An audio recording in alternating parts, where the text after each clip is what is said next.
this video, I will give you an overview of what to expect next fall in Digital Journalism 2. A significant portion of Digital Journalism 2 deals with data-driven storytelling with data journalism. I will give you a short demo using this dataset from Open Data Ottawa, which is the City of Ottawa's open data portal, and then we will use Google Sheets to understand what we're dealing with, to start exploring the data set. Know that some of the techniques which I will be demonstrating also work with Excel. That being said, Google Sheets offers other options, such as the possibility to translate the data with Google Translate. We can fetch financial data with Google Sheets. We can also import data directly into Google Sheets using expat queries. Therefore, we will be using Google Sheets. But when it comes to calculating an average, a maximum value and whatnot, you can do that as well with Excel. So here is the data set. It's in French, but don't worry, the data set itself is in English. That being said, the description is in French. Don't ask me why. Open Data Ottawa, or the actual name of the website is Open Ottawa, has a French language version and an English language version. That being said, the data sets aren't always the same. So I could not locate this data set using the English language version. I had to use the French language page. I will include a link to it on the course website. So let's look at the description to see what we are dealing with. So the current version was updated on February 13, 2021. By the time you watch this video, there might be a new version, but the structure of the data set should be the same. The metadata in the document will include the name of the beach, because we're dealing with water quality at Ottawa's 5 public beaches, the location, and the E. coli level, the level of E. coli. And it tells us that whenever there are more than 200 parts of E. coli per 100 milliliters of water in one day, the beach will be closed. And if you have over 100 parts of E. coli per 100 milliliters of water over 2 consecutive days, the beach will also be closed. So that's the data we're dealing with. And then we have the city employee responsible for the data set and whatnot. If you were to look at the English language version, you'd get of the website, you would get the same information. But again, this data set needs to be downloaded from the French language portal. So I'll click on Télécharger, download. It will download it, and the way my computer is set up, the dataset will load in Excel right away. So you'll get an overview of what we're dealing with. So here's the dataset. We have water quality analysis going back to 2014. So that's more or less what we're dealing with. Let's minimize this. I will click on Google Sheets. I have already created a blank spreadsheet. So I will click on File, Import. I will come to my download folder, and I will upload beach water sampling. So here we go. I will replace the current spreadsheet, and I should get a half a dozen spreadsheets at the bottom. Okay, looks like we have a problem here. Hashtag ref exclamation mark means that there is a broken link. We see a formula here, which doesn't appear to be working. I'll show you how to fix it. 2019, okay, looks good. 2018, 2017, 2014.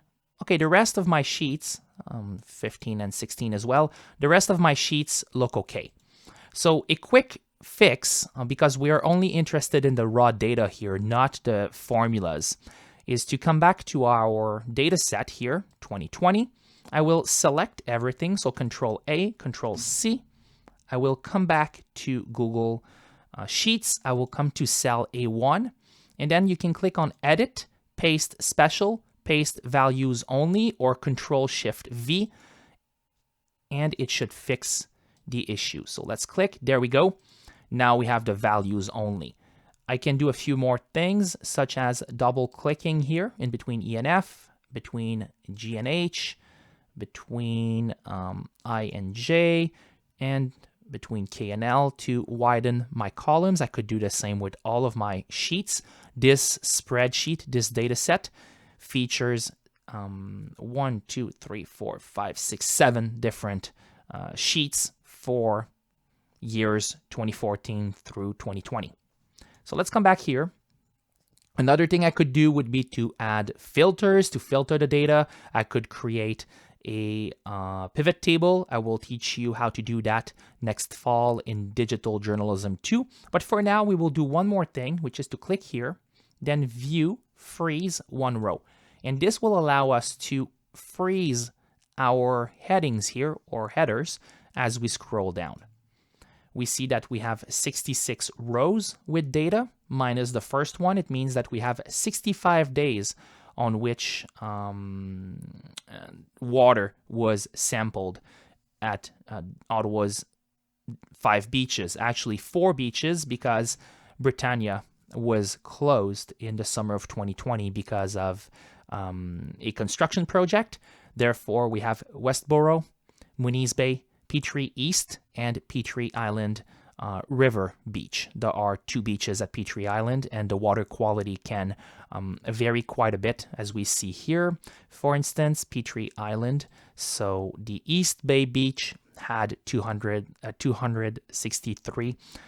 coli parts, whereas there were 114 on the River Beach, and the River Beach was open on that day.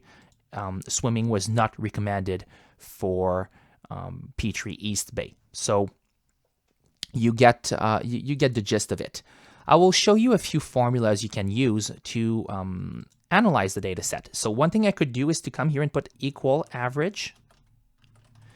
I will open a parentheses, and then I will come here. I will scroll up to select D2 colon D66, and I will put another parenthesis to close my parentheses. There we go.